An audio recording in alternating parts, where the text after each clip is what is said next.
The Air Jordan 1 Low OG Band is set to return in summer 2026, reigniting excitement among sneaker enthusiasts. This comeback follows the announcement of the Air Jordan 1 Low OG Chicago release, continuing the tradition that when a Chicago drops, a band isn't far behind. Known for its black and varsity red leather, OG silhouette, and Nike Air tongue branding, the design stays true to its roots. What sets this release apart is the red X on the heel, a nod to the 2011 Air Jordan 1 High Band, and a detail missing from the 2015 Bred version. The upcoming pair also features exclusive packaging that honors its rebellious legacy. Verified by Sneakerhead and Sneaker Market Row, this marks the model's first reissue in over a decade.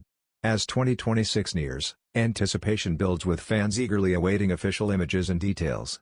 Newcomers and longtime collectors alike will undoubtedly take notice.